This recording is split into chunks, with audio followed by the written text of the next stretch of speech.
Good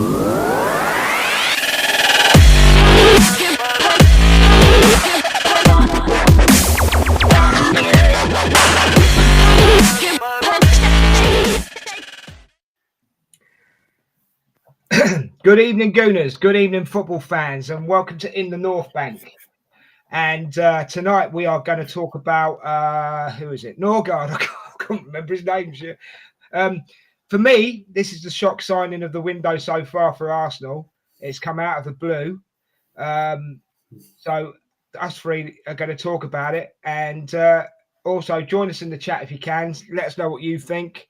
Do you rate him, Norgaard? What do you think? Do you think he would fit in the midfield easily?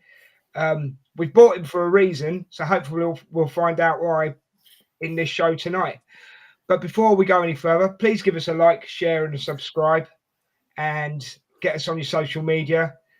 And I'll introduce my two guests. We have my co-host on most shows that I do, Richard. How you doing, mate? Brilliant, thanks, mate. And yourself? Yeah, I'm good. Won't hear me complain. And if you do, it's very rare. And of course, we have the wee Scotsman who's got his own theme tune now, which hopefully we will play at some point. How you doing, Mark? I was doing good until you came up with that, but seems to be a theme on this channel at the moment with Richard. He just can't help himself and with his obsession with me. So I think he needs stronger meds, to be honest with you, mate. I will be doing a special podcast of what my prank against Richard. That is a guarantee. That's gonna get filmed, mate. Guaranteed. That's gonna get yes, filmed. 100%. Don't worry about that. Don't worry about that. Okay, so here we go. So yeah, genuinely, we're here to talk about Norgaard and signing him this week. So Richard, do you want to kick off and get the show rolling, mate, please? Yeah, we're signing Christian Norgaard. He's Brentford's captain. He had an average player rating of 7. Oh, Richard's gone robot mode. Richard, you've gone robot mode, mate. Reset yourself. Oh, no, right. You're back. Try again. Okay. He'll be back in a second. Mark, what do you think of Norgaard, mate? Just to kick off, because that'll make more sense than Richard anyway. Probably. He's came back. We'll let him go. All right, we're going to let him go, yeah? Yeah. So, as I was saying, he's going to go anyway, Mark. He had an average of 7.11. He scored 5 goals, 4 assists last season. Is that it? Yeah, that's the stats. I thought you was going to spill out loads and loads of stuff. So, I will be. Yes. I mean, I was going to go later on in the show about where he came from, where he's come through. Well, we can leave that till later on in the show. Just give us them stats again, mate, because so he'd average player rating of 7.11 and 5 goals, 4 assists. That's not bad if he's giving you a player rating of 7+ per game. That's pretty good for Arsenal if he keeps doing that. Okay. Did you want to say anything else, Richard, or can I move to Mark? Move to Mark. Mark, what's your thoughts on Norgaard? Yeah, I think. Do you know what? I think I'm going to start this off. I was going to leave this as my final piece, but I think I'll start off at it instead. Arsenal are feeling a bit underwhelmed with the signing of Norgaard. For me personally, I think it's a good signing. I think personally he's got more legs in him than Jorginho and Partey put together. He's also fitter than Partey has been for like any season or possibly last season. And he's not making fucking mistakes like Thomas Partey. So for a backup DM for me, it's actually a really, really good thing. Now, the question I've got for everybody watching, and you guys as well, is when Arsenal 22-23 went for Caicedo and we got Jorginho, all the time I wasn't painted out like the reason why. Jorginho was the replacement for, obviously, Elneny because he got injured. So we spent 11 million, similar transfer fee for Jorginho. and we felt it was underwhelmed. Jorginho was a very good signing for Arsenal. So where we're at now, this is a backup. Zubimendi is the true replacement. He was always a replacement for Thomas Partey. Norgaard, even with the stats that Richards gave you, and getting a 7 on average per game is actually pretty damn freaking good. This is going to be a backup to our CDM. So for me, I love the signing. I think it's low cost, low risk. He's a really good player. I was impressed with him last season, and I think he's going to come into Arsenal and actually give something. And and this will also with his experience, I actually think he might start the Premier League season, and Zubimendi will be fed into it, and then Zubimendi will let go once he gets up to speed. I think that's where this is going to go. Brilliant signing, absolutely tremendous signing. When I've watched him play for Brentford, he's very strong. He's he don't back off neither. He'll go in, and he'll go in pretty hard. For me, he's like the Norwegian Xhaka. Yeah, you know. 100%. So that's my thought on it. I've got to say, for 11, no, was it 9 million plus extras, wasn't it? So 11 million. Is it 11 million all in? I think so. Yeah. Yeah. So BBC are reporting it could be 15 up to 15 million with add-ons, but even at 15, most other places are 7 million, right, but so we don't know. Even really. at 15 million, it's worth every penny. I think. I agree with you, Mark. I think he's worth every penny. It seems to have triggered. Yeah. No, go on, Mark. Go on. It seems to have triggered quite a few rivals and quite a few Arsenal fans. Well, I found out last night it's quite easy to trigger Arsenal fans. But I'll go into that a bit later on. But for me, 15, even if it is 15 million quid, he's Premier League proven. Yeah, he can score as well. He can score. So I just say, like you, Mark, you made the point. Jorginho, we were underwhelmed, but look how well he turned out. And I think we could have the same situation with Norgaard here. 100%. 100%. It is exactly that. He's not coming in. It's not like Arsenal went to Brentford and said, we're ready to buy a central CDM, and Norgaard, you're that guy, we're ready to build our team around you. No, we've not. We went in and we said to Norgaard, you're coming in, you're going to be fighting Zubimendi. But what I've always argued, and it's getting proven right again, so you just remember this, guys, Declan Rice is a left 8. And this gives Declan Rice the freedom to be that left 8. Yeah. So for me, I'm like, honestly, this is a no-brainer. Cheap deal. We know where the money needs to be spent. We filled up we filled up the backup goalkeeper for 5 mil, and a very good one. If you've not watched it, guys, go back to last night's podcast. We filled up the backup CDM for like 9 million at this moment. We've then signed Zubimendi, brilliant replacement for 50 million. That's the money Arsenal spent, and most of the positions are actually done. There's talk of us signing a 20 million centre back, roughly 20 million. I don't know if that's euros or if it's going to be pounds, but there's talk of that. So again, all these deals are getting done, and we still to sell players. We still got money to get in for players, and we know where the money needs to be spent in the team, and that's in the attacking positions. So don't moan, Arsenal fans. It's like, just do not moan.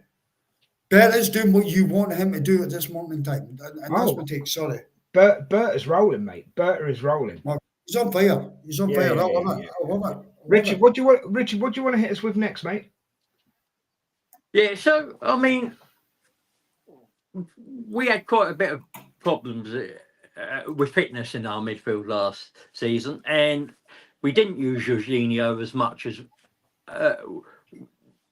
we could have, and and it's also that pace, the pace of we get the ball forward. Both Norgaard and Zubimendi will look to get that ball forward as quickly as possible, and Norgaard will be used a lot more than Jorginho was last season.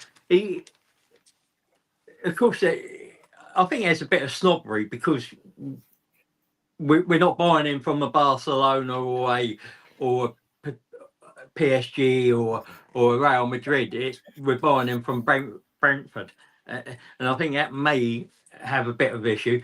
And of course, we've got a huge African following as well, and because we're letting Partey go and getting it. He's coming in. I think a lot of the African fans have taken umbrage at that, but it's a way of life, isn't it? It is. Players at the end of the day, as much as we love these players and whoever they may be, they come and they go, and we support them. We support the next lot that brought in. You know what I mean? And I people are forgetting as well.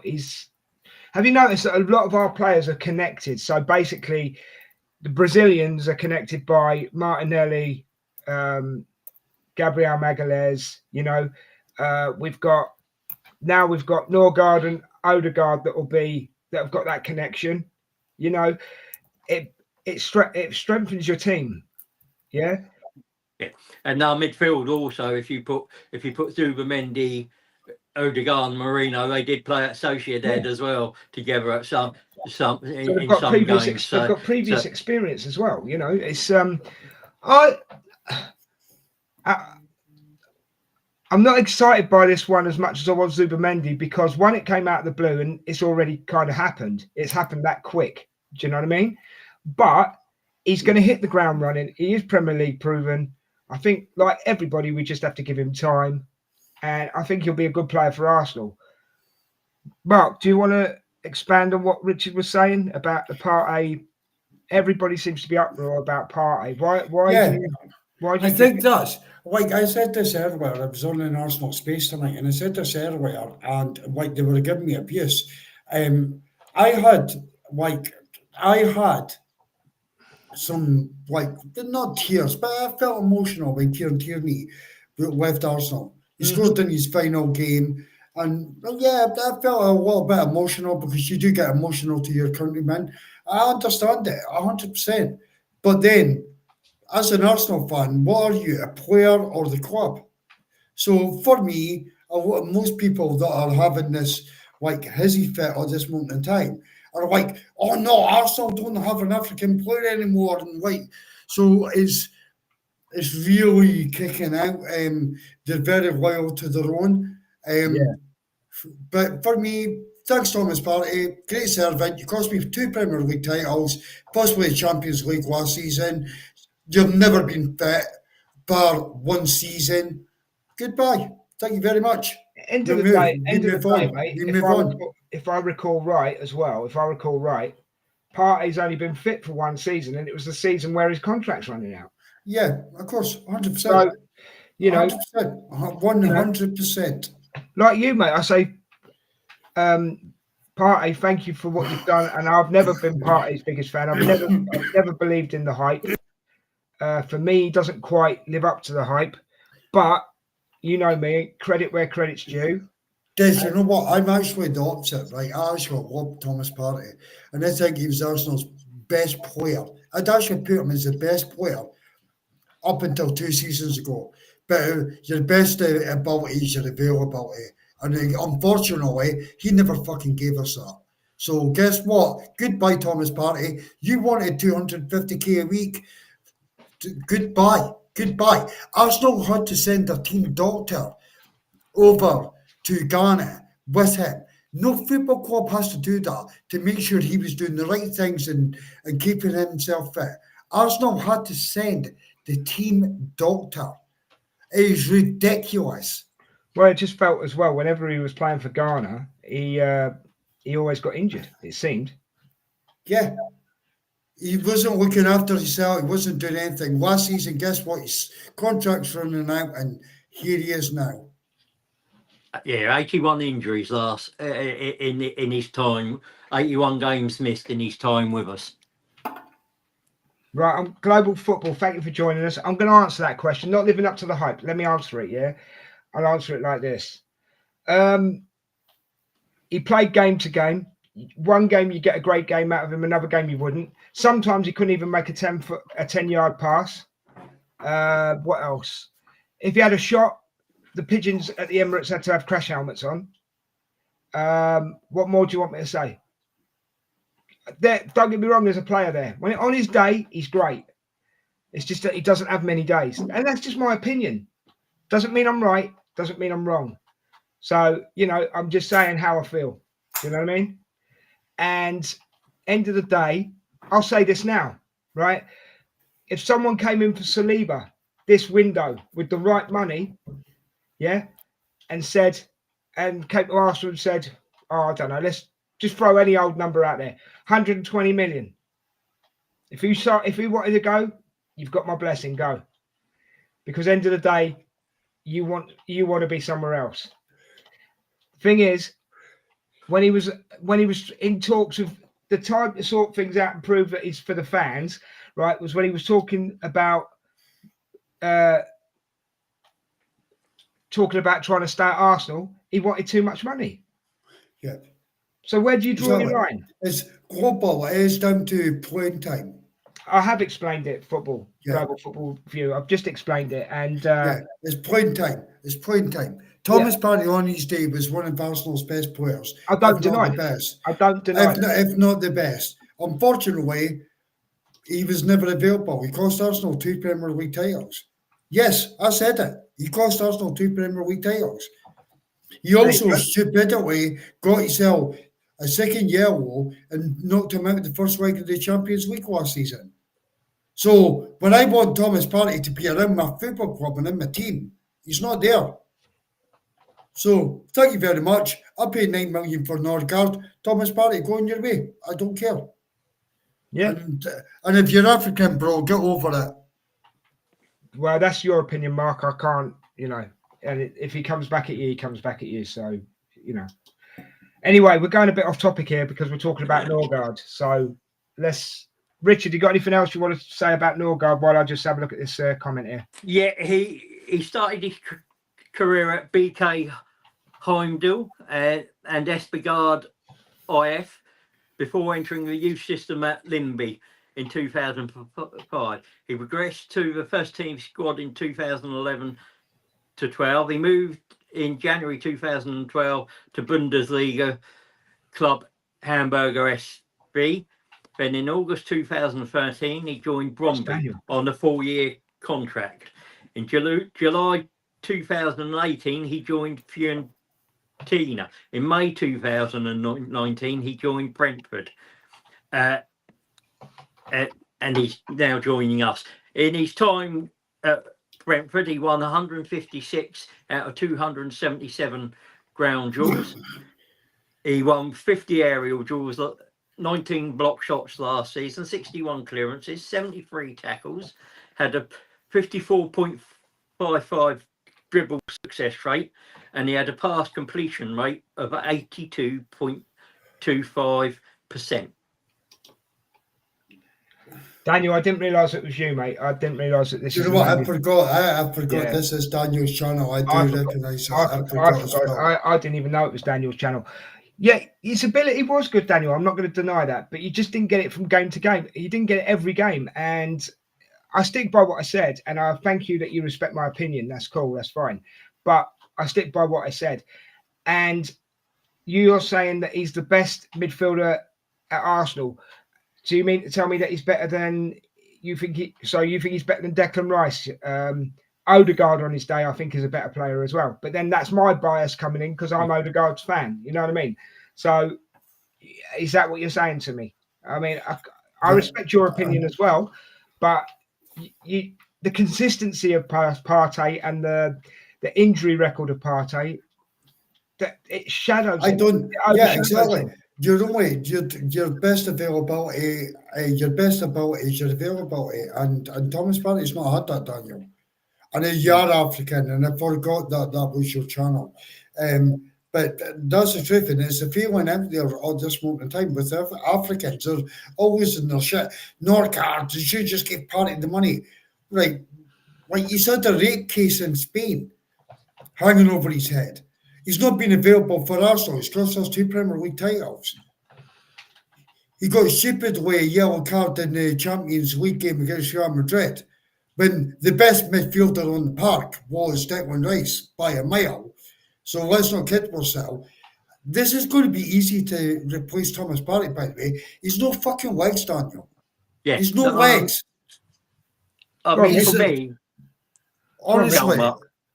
No, just the final point I was going to say. The only thing that's going to be better for Arsenal, there's everything's going to be better for Arsenal. The medical staff are not going to have him on the fucking treatment table, trying to get him back, send Gary O'Driscoll all the way over to Ghana or Africa because he's doing international. Daniel, get rid of your African bias. Kieran Tierney's with my football club. I'm okay with that. Do the same with Thomas Partey. Yeah, I mean, for me, it's a simple case. He was wanting better wages than he was on.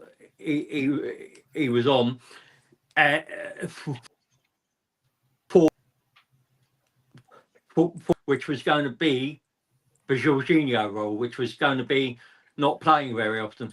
How can you expect a club to pay 250,000 for a player that wasn't going to be playing that often? It isn't number first choice defensive midfielder.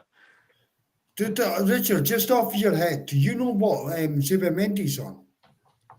He won't be on. He won't be on that much. I can give you a quick. While you're looking at that, Richard, I'm just going to read out Daniel's comment. Yeah, 100% better than all the midfielders we have. Disagree. I understand when you question the availability, but I won't take it on his quality. Well, he's no legs, Daniel. He's no legs. I just have to let the guys continue on the topic of the day. Yeah. So. Yeah. He's no legs, Daniel. Wages at the moment. He's no legs. Yeah. Zubimendi's wages at the moment is 57,692 euros per week, which is 3 million per year gross. That's what he's on.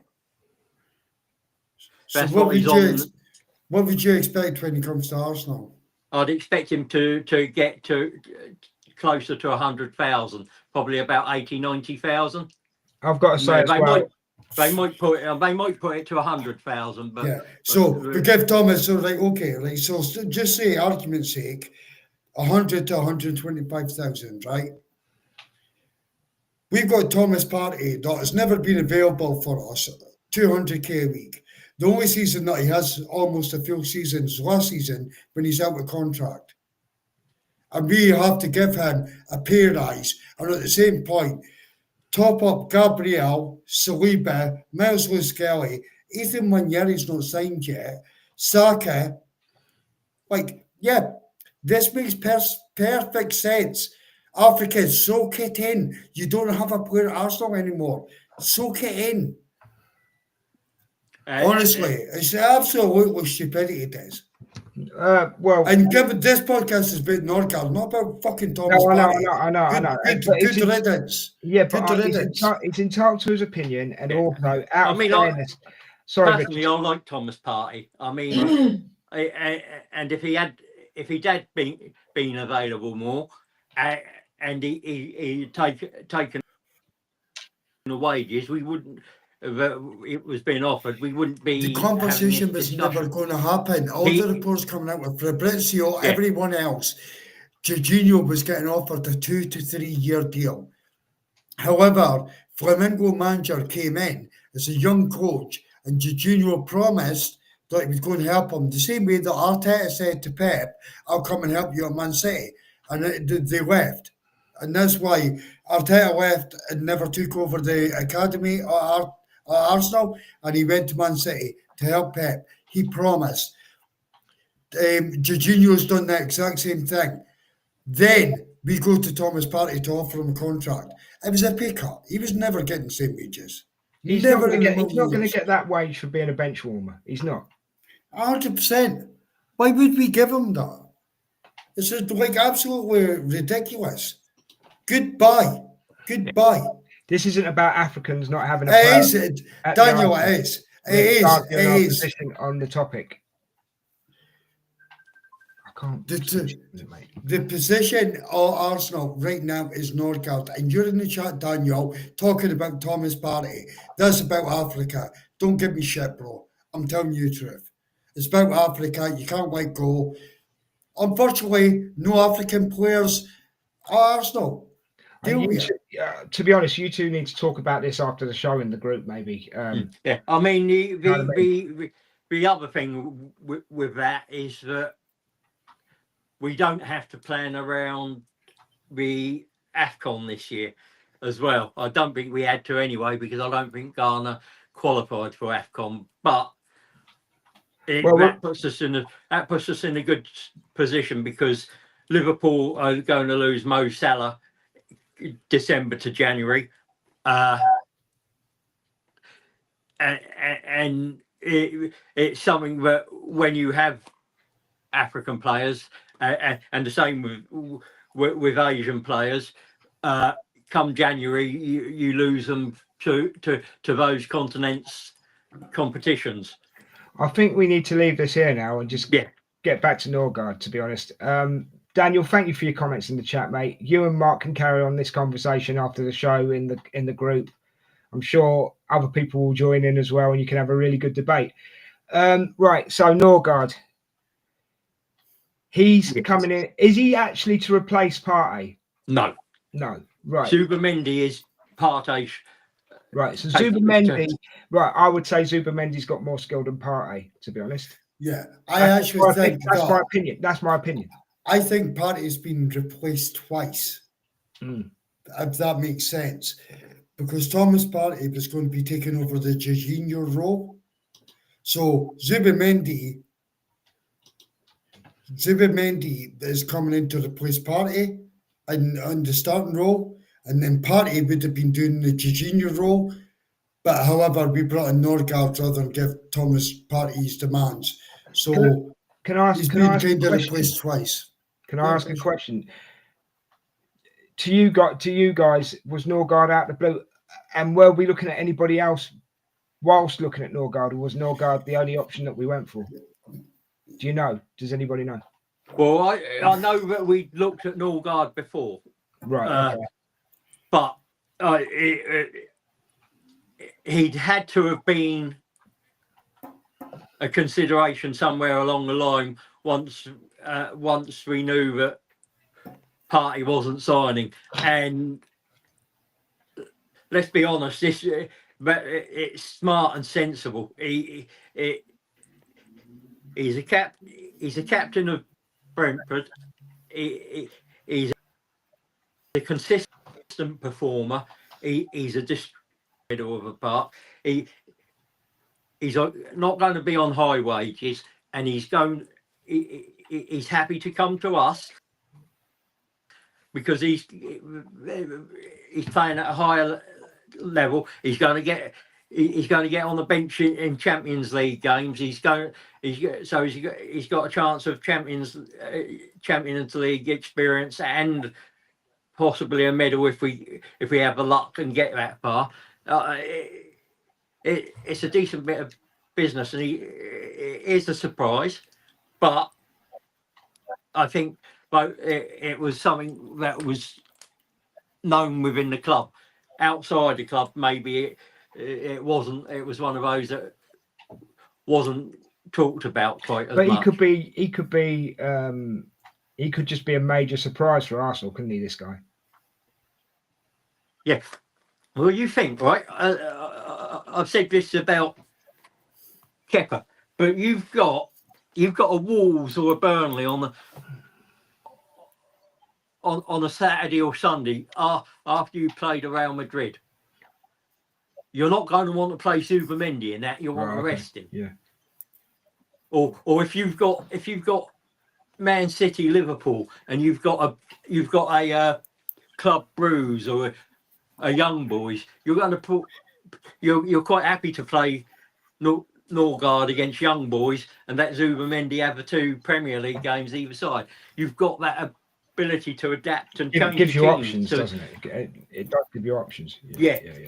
Mark, you got Mark, you got anything you want to say about Norgaard? Because I'm going to 100%. I think that like Richard almost said everything that I want to say.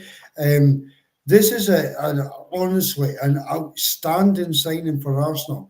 See, you have to sign as a backup. You have to look at different markets for players that are happy to be a backup. And the one thing that players are looking at when they get to 31 is either one last ditch chance to go and win a trophy, get a medal around their neck, as Richard referred to, or it's one last payday. Norgaard is a very, very good player. Don't diss this signing. He is a very, very good player. I watched him last season. He was absolutely on it. I think Arsenal have took a step up from Thomas Partey, in all honesty, and he's got plenty of legs in him. Fair enough. Okay, guys, I've got to end this one really here because we're running out of time. I just want to bring up something that I did last night just quickly. I put a silly statement on X saying, would you sell Saka for Rodrigo?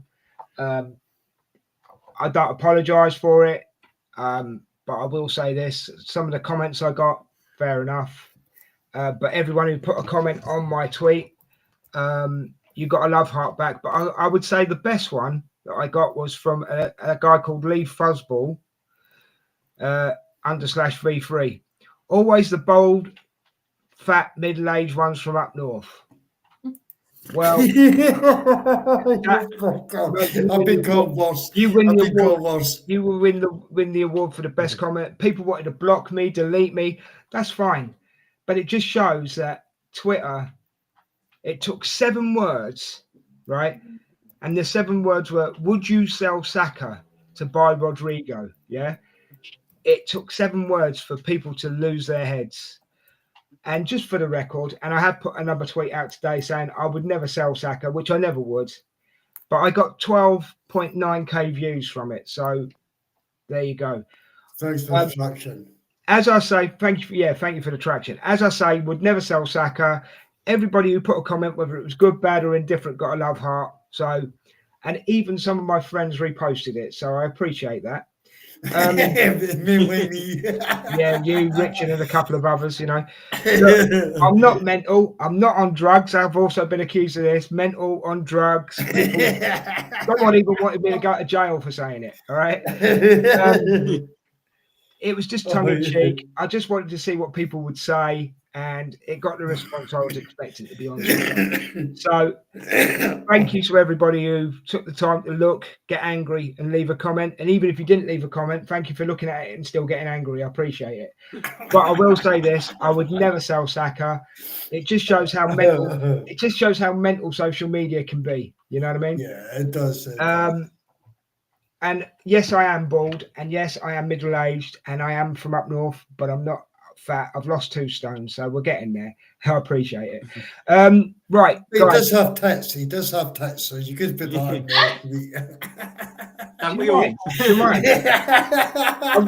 I'm trying to end the show here. All right. All I can say, Some guys, of us have nipple tassels to go with our tits. Oh, Richard, let's not get into, let's not get into the world. This is going to get clipped now. Let's not get into the world of Richard. Don't get into the world.